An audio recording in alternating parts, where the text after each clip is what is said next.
Hello everyone and welcome to another high elo game of Age of Empires. Today it's a rainy day in Pizzaville as MbL, playing as the Vikings in red, gets ready to take on Hera, playing as the Hindustanis in blue. Now while the players herd their herdables, explore their immediate surroundings, and try to go up to Feudal as fast as possible, let's take a look at the Civ matchup we'll be watching today. Now the Vikings are a civilization that focuses primarily on their infantry. Starting in Feudal Age, all Viking infantry units get more HP and can be upgraded to get an attack bonus against cavalry and camel units, which might be problematic for our Hindustani. We'll see how that plays out. Now, these boosts also benefit their first unique unit, the Berserker, a durable, well-armored, strong infantry unit whose health actually automatically regenerates at the rate of 40 HP per minute. Now, infantry units do generally move slowly on the field of battle, so to support them, Viking archer line units can also be upgraded to get a small +1 attack boost. And to help afford their military endeavors out on the map, the Vikings get both the wheelbarrow and the handcart upgrades for free, which means their economy is literally going from 0 to 100 the second they go up to the next age. And their infantry, which is already pretty damn cool with all the features I just mentioned, can be upgraded even more to earn gold whenever they kill villagers, monks, or trade carts. Or I guess any trade units, to be honest, although not expecting that in a 1v1. Immediately to the north, we've got Hera, the Hindustani in blue, a civilization that very much pushes its players to an army comp made out of gunpowder and camel units. To start with, all Hindustani gunpowder units come with extra armor, and their hand cannoneers can be upgraded to get 2 extra range. Now, Hindustani camels also come with a few pretty damn cool features. To start with, they do have an attack bonus against buildings, which addresses one of my main annoyances, my pet peeves with camels, which is they absolutely suck at destroying buildings. Second, all Hindustani camel units attack 20% faster, and they have access to the Imperial Camel Rider, a fairly strong, tanky, super fast, upgraded version of the already super duper cool Heavy Camel Rider. Now, in order to defend their hand cannoneers from pesky ranged units that might want to snipe them on the field of battle, the Hindustanis can actually field a second unique unit, the Gulam. This is an anti-archer infantry unit that moves quickly, has high pierce armor, comes with an attack bonus against archers, and whose spear can actually injure multiple units at once. Now, to support the quick production of their very expensive gold, especially intensive army, Hindustani villagers do become progressively cheaper, starting in the Dark Age all the way up to 20% cheaper in Imperial, and their economy can be made incredibly efficient by increasing the speed of all gold income by 10% and reducing their market commodity trading fee from 30 to 10%, making it basically the second best in the game after the Saracens that we saw the other day. Those are the two civs, both players sitting on 15 villagers. I think it is a good time while Hera continues pushing his deer a little bit off course, but probably just giving himself a little bit of time while these hunters hunt the remaining meat on the carcass, the rest of the meat on the bone. Probably a good time to zoom out. Apologies to anyone on a smaller screen. Let's take a look at the bases, see where the players have spawned. Primary gold and stone for Hera, nice and secure in the back. Additional resource patches in the forward position. Forests, ooh, very, very small clump of 4 forests. This entire forward position completely open. The north easy to wall off, but the east and the forward portion very, very annoying. Getting deer from very, very far. I believe that was one of the changes that has been made in the latest patch. I think they pushed the deer out even further than, I mean, look at how far. I don't know if these are his I don't think these are his primary deer, but a bad example to use. In any event, MbL, primary gold exposed to the front, although a few forests here already helping him to wall this off. So exposed not for long. Primary stone, where are you hiding? You are a little bit off campus to the right with a few more resource patches. This one to the back and 2 more off campus in the, let's call it the middle position, not exactly forward position. His forests, I mean, both players have forests in the back of their bases where they can continue getting wood in the event that their primary forests come under attack. But MbL base, I mean, look at this. Like I said, easy to wall off between the forests, but the west open, the east open, the south completely open. So base advantage here, I would give very much to Hera. And not only does he have these 2 primary resources very secure in the back, but he also has at least somewhat of a easier wall off, I suspect, in the... I'll have a think. You know what? I'm gonna reserve judgment for now. I'm gonna do something I've never done before, which is shut my big yap and let the players attack into each other, and then I'll see if I was right about who has the better base placement. Hera taking a little bit of damage on his scout, but MbL happy to ungarrison those villagers, sends 2 more. Where are they going? For a quick second, they were going north, but now they're back. I guess he realizes he needs more on food as both players get the double bit axe upgrade. But take a look already, wheelbarrow up and running for our Viking. Like I said, you know, when I discuss the Turks, for example, and I talk about how their scouts become light cav, become hussars, and they literally hit the next age, they hit the ground running with top of the line raiding units. The Vikings do that with their economy. Man, oh man, do they hit the ground running with their economy. Man, oh man, is it one of the most powerful economic bonuses in the game. But we'll see. The Hindustanis, no slouches themselves. His villagers are 10% off right now, which basically means 5 food each is saved, which does add up, you know, when you've got 22 villagers. Not all of them, obviously, in Feudal Age. We'll see if he gets, 100 food, 120 food. Not exactly a small amount when you're trying to bank as much food as quickly as possible. It looks like both players actually saying, casters be damned. We don't care what Isaac thinks about where the weak point of our base is. We're just going to wall everything off. Although MbL looks like he's taking a bit more of a risk here to the south. Hera to the east hasn't, both players not exactly walling themselves off entirely at the moment, sending a spearman preemptively. I wonder if he saw these scouts with his palisade walls. Probably not. Does get a poke off, does MbL. Should be 18 HP reduced. 18 HP is reduced. Now, Hera's gold miners are a little bit exposed, but there's already a second spearman here. MbL pivots north. Has he not seen this? Okay, so he actually has not seen these parts of the map before. Look at Hera walling MbL in, not letting him escape. And because he can't escape, he loses a scout, and first blood in the game goes here to our Hindustani in blue. MbL making a bit of a wall-off continuation. Hera doing the exact same thing. Okay, I hope this means we're going to get to see some kind of Castle Age major battles. Both players are walling themselves in. Sometimes, you know, you can think the players are walling themselves in. They want to rush up to castle. They don't want to take any damage. Or you can think they want to be the ones putting on an insane amount of aggression against one another. And so they're trying to, you know, make sure they can get their infrastructure up and running. We'll see which is which. I'm still pretty interested to see who pushes into who first. So far, it's MbL who is being incredibly aggressive. I mean, look at his scouting. Aside from this small little terra incognita, he really has seen all of Hera's base, and now gets the high ground and gets revenge for the lost scout.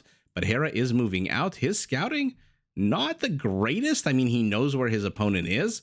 Not that it really necessarily has to be the greatest at this point in the game. 14 minutes in with a massive 5 army supply consisting of 2 spearmen and 3 archers.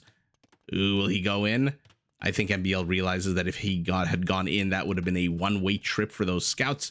And so why the hell waste them? Let's save them. He's already, again, has seen the info. Actually, let's see what he actually has seen. Hasn't seen the archery range. I mean, has seen the archers, so obviously knows there's an archery range. To the north, he hasn't seen the wall off yet either, but he knows, he can tell that Hera is not going to just wall off half his base.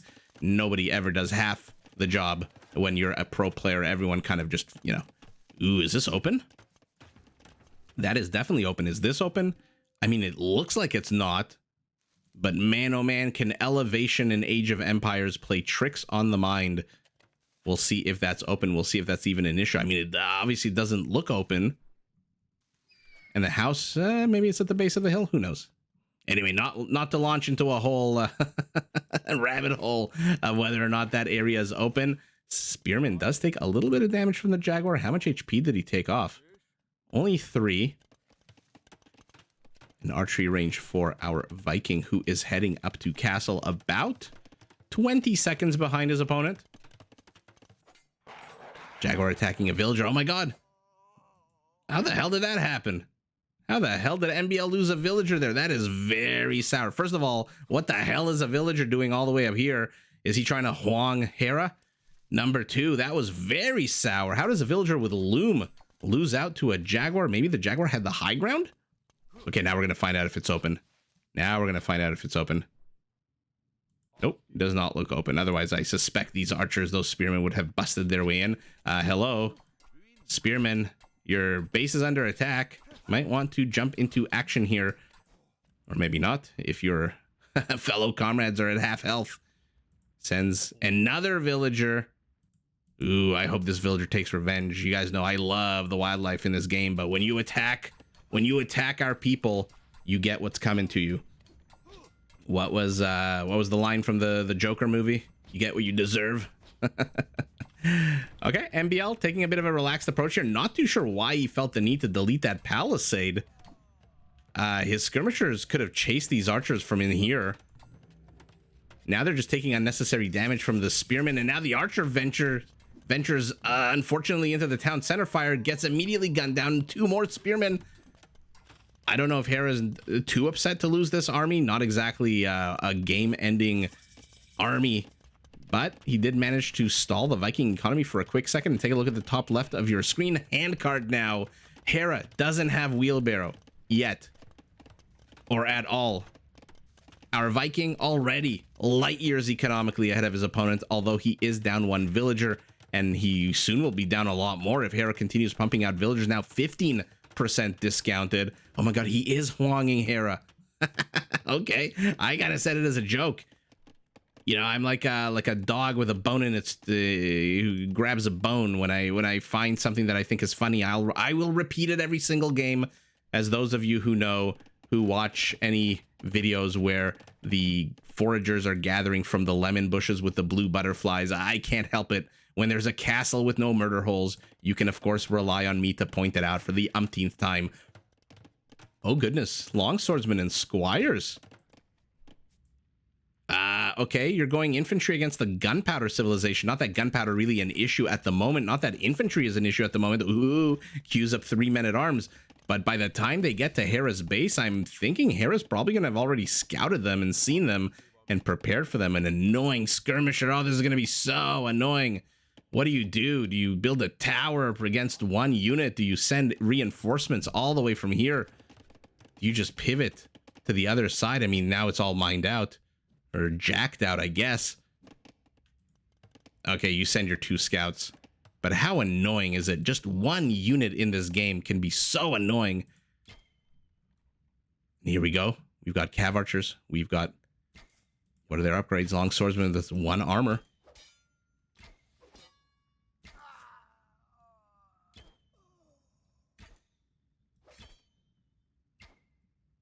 Ooh, I'm very quietly awaiting to see if he manages to catch up. Hera, ooh, MbL. Hera took a lot of unnecessary damage there. MbL missing a few good opportunities here. Does get one. Okay, so not missing totally the opportunities. Hera needs to hug this mangonel super close. But that's going to be very hard. The more you right-click around it, the more you might accidentally click to attack it. In which case you will be a few tiles away, and then all of a sudden the mangonel shot will get you. But man, our Viking has set up shop. And now he's attacking into this house. Okay, I don't mind this play out of MbL at all. 14 long swordsmen going up to 17.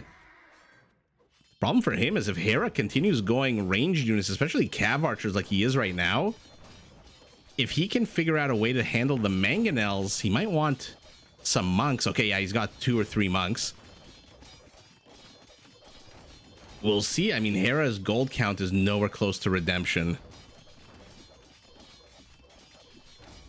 I'm trying to remember. Redemption is what? I always confuse 375 and 475 gold. I think it's 475 because it's just under 500 is redemption. Hera nowhere close. His base has been breached. His army count is 5 to 27. But our Viking is falling behind economically. He's down 15 villagers. I mean, don't get me wrong, handcart is fantastic, but if you're down 15 villagers, Hera's going cavalry centric with bloodlines being researched. Getting a mangonel of his own. Let's see if MbL notices. Immediately moves the long swordsman forward. Great volley there.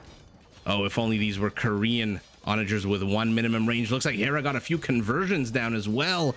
Oh my god, what a beautiful attack there out of Hera last minute, right before the mango died. With his last dying breath, he just smushed the hell out of those 2 scouts. One dies, one is alive with literally 5 HP. If he gets a what's the word I'm looking for? Oh my god, the word flew right out of my mind. Splinter. If he even gets a splinter running by the palisade walls, this scout is dead meat. I don't even know why Hera's running away from that. Why are you running away? Why did you give him kill a villager? Let him kill a villager. You have you have loom. In any event, Viking bombardment non-stop, but Hera has taken a whole bunch of units from his opponent. For now, on the field, we've got 3 long swordsmen, and the scout is still freaking here. Hera abandons his plans for an external town center. Ballsy attempt there. Oh, Hera's got to be careful. These mangoes are on the high ground, which means I think they can take a shot from this mangonel without dying. There we go. If your opponent is coming at you with incredibly powerful but incredibly slow units, monk up. Get yourself some monks, and cav archers to snipe everything else is not bad at all. Another miss there by our blue mangonel. Should die. No. Should die now. There we go. But MbL exposes himself a little bit, gets some damage to his HP from the town center.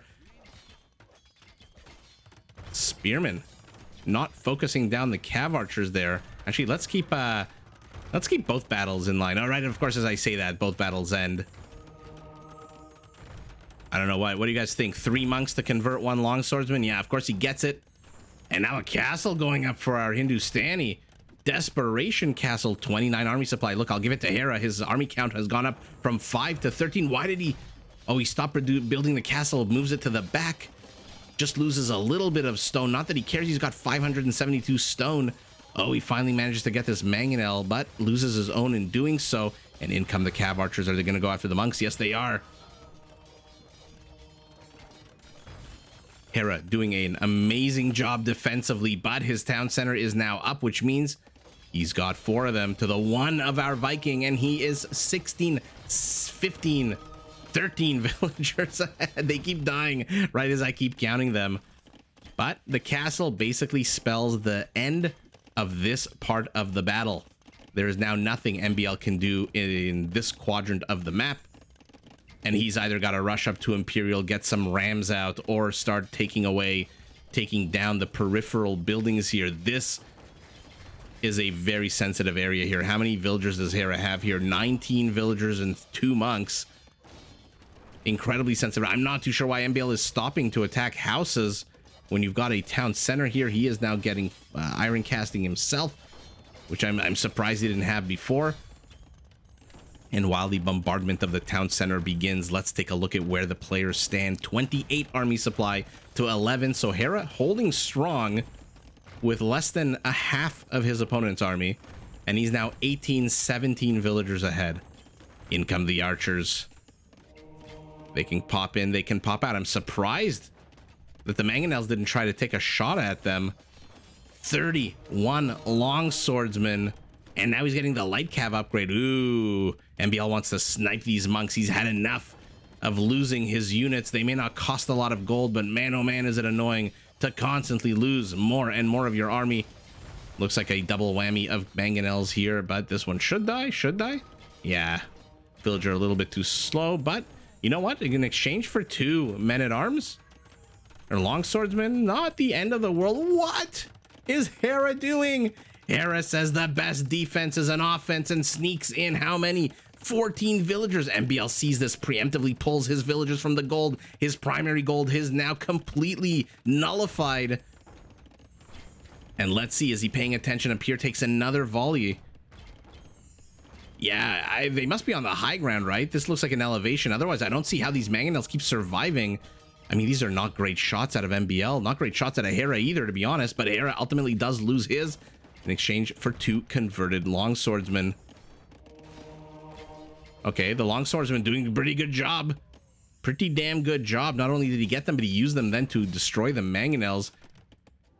Nothing being built out of this castle. Hera tiefing more stone. Oh my goodness. Attacking the town center. Now MbL, I mean, look at his base. This is a ramshackle base. There's nothing. This is like a ghost town. This is like a, I don't know what to call this. 62 villagers to the 87 of his opponent, who luckily for MbL is housed for a moment. And luckily for MbL does manage to knock his opponent down to only 2 town centers for the moment, a third one going up. But man, good job out of MbL to at least, you know, dull the effects of this massive economic advantage that our Hindustani has.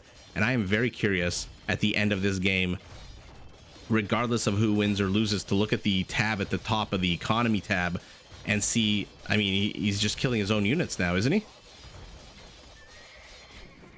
Okay, never mind. I'm very curious to see whose economy is better. The Vikings with literally handcard from the second they woke up, or the Hindustani with more quantity but less quality. Has he seen the town center here? Look how sour the vision is. If only his monk was a few tiles to the right, he would have absolutely seen it. Ghulams are out on the field. Oh my goodness. Let's take a look at their attack bonus against archers, just because why the hell not? +5. Not that there's a single archer unit except for this skirmisher out on the field. Okay. Hera here. I mean, oh, MbL. Oh, come on. You're using this opportunity to destroy the deer. Oh, if he only moves a few more tiles down south. Hera doing whatever he can. Desperation mode. Look at the score. He's down 30%. He's doing whatever he can, sending out individual Ghulams at a time, one at a time, just to poke and prod and annoy and hope that MbL pulls his army back. Jaguar gets activated for a moment. And now the Ghulams, one dice, gets converted, a second gets converted. And now MbL has discovered the 3rd, 4th, 5th, I don't even know what number town center this is. Does lose 2 of his monks, but gets 2 Ghulams in exchange. 2 Ghulams that are basically about to die. Yeah, even with their 3 base pierce armor, they are not going to last long against the castle. Hera making himself very much at home here. MbL, oh, he's going battering ram. He wants to bust this castle down. If he can get this castle down, it's GG. Very much GG. Oh, this is where the skirmisher is. So no Ghulams anywhere in sight.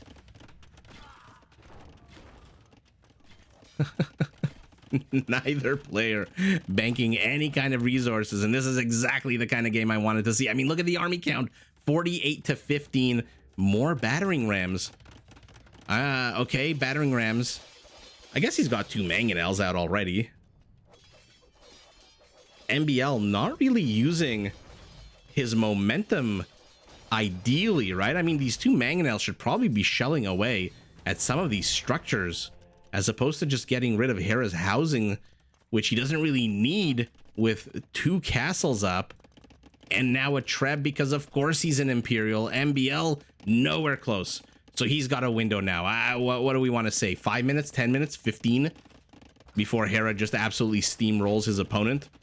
Remember, heavy cav archers, if we're lucky enough to see them, their accuracy jumps from 50 to 80 now. And let's see what the hell MbL can do. I mean, what do you say here? It looked like he had the game in the bag. It really did look like, even with Hera's castle here, and here it comes. Here's the assault, but okay, 22 men-at-arms. Look at this. Look at this. Hera not setting up any defensive structures like the ones he is now. Instead, going for a second castle? Man, this is a lot of villagers pulled. 28 villagers, but let's see if MbL, let's see if he gets through his own palisade wall here. Cav archers are here to help out, take out these long swordsmen.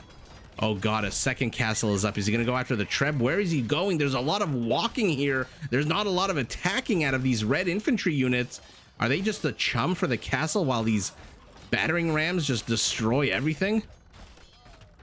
I mean, this castle looks like it's about to go down. No, oh, no. Hera's repairing it. Hera's out of stone, though. Hera's out of stone. He's buying 200 stone just so he can repair this castle. The Treb is attacking. Oh, man. Look at the Treb ball. Oh, man. Even at this range, the Treb just misses and misses and misses. Is this castle going to stay up? That is absolutely bonkers. What an absolutely bonkers attack out of MbL, but ultimately, yeah, the castle stays.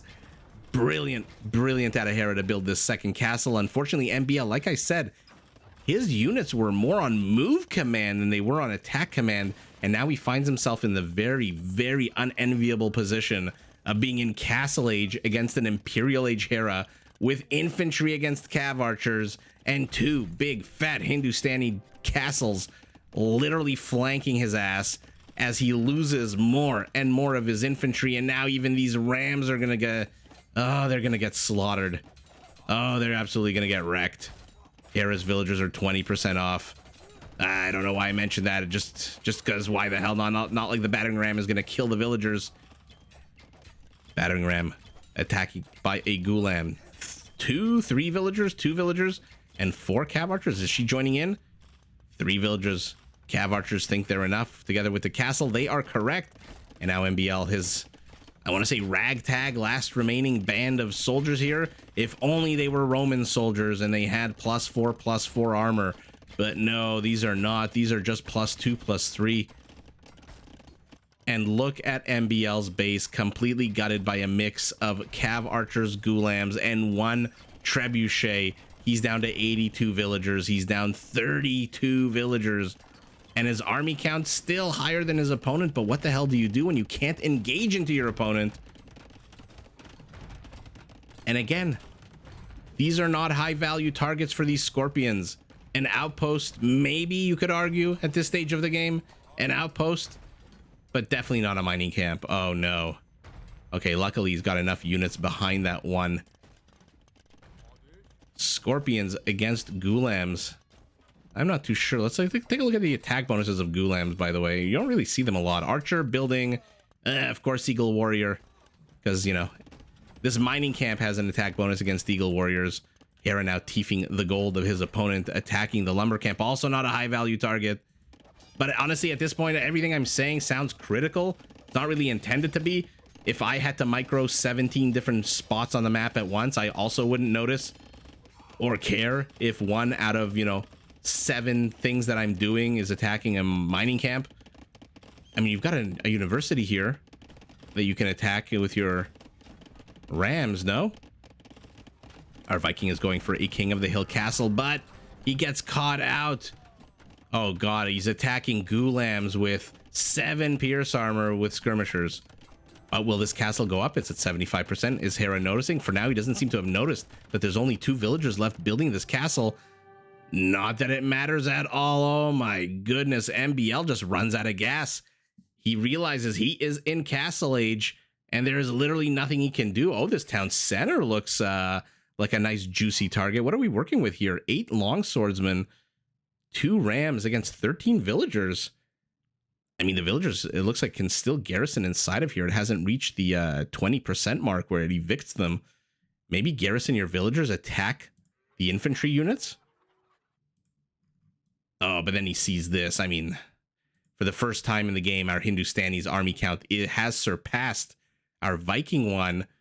And yeah, like I said, our Viking just stuck on an incredibly slow, incredibly immobile, don't get me wrong, super powerful army composition. Actually, the elite gulams are stronger. Okay, who knows? Okay, the stronger infantry here goes to the Hindustanis. And look at his base. Look at his base. It looks like he has a decent amount of resources. Decent. But again, he's in Castle Age. Hera is everywhere. His main base has been knocked down. He can't gather any resources because the second these villagers poke their head out of the town center, these cav archers show up. Or maybe even a Treb, who knows? And even though this town center kind of feels like it's about to fall, I think so. I mean, 8 longswordsmen against 13 villagers should be a no-brainer there. And MbL tries to reclaim the center position of the map. And despite all of that aggression earlier on, man, oh man, did Hera hold 132 infantry units, let's call them, to 35 cav archers, peak APM for both players towards the end of the game, middle end of the game. Not the highest APM for both players. Hera below his usual 200. And here is the big question mark. The big question mark. I really want to see what happened here. I mean, come on. Any other civilization, it wouldn't be a 10% difference. Any other civilization where the Viking was down villagers literally the entire game, it would not be a 10% difference. That's just a testament to how powerful the Viking economic bonus is. And let's take a look. Wood count basically identical. Food count basically identical. Gold a little bit more. Not that much to write home about. 1,400 extra gold. But look at that stone. That just enabled Hera to pop those castles up. And let's see conversions. 11 conversions out of an army of 173. Yeah, about 5% of his army. 6%. Not bad. Not bad at all. But man, oh man, did things look dicey for our Hindustani, who was knocked down. One town center down, second town center down, third town center down, fourth town center down. And ultimately, I mean, he was pushed into a corner, but this was the game changer. This kind of stopped MbL from attacking everything. And then MbL took a bit of a circuitous approach, I would say. I mean, look at all these exposed buildings. An archery range, a stable, oh my god, not a stable, a blacksmith, a monastery. This siege workshop was definitely exposed, and he had mangonels that could just attack all of this from range without having to enter into the castle zone. But Hera's well-placed castles. So castles really being the MVP here for our Hindustani. And using those castles, using the positioning, and using the incredible hold that he made or had, whatever the lingo is, it is Hera, our Hindustani, who takes the W. But GG in a super fun, chaotic game to both players. Did you enjoy this video? Check out these other clips and make sure to subscribe and enable notifications so that you're notified of my latest uploads.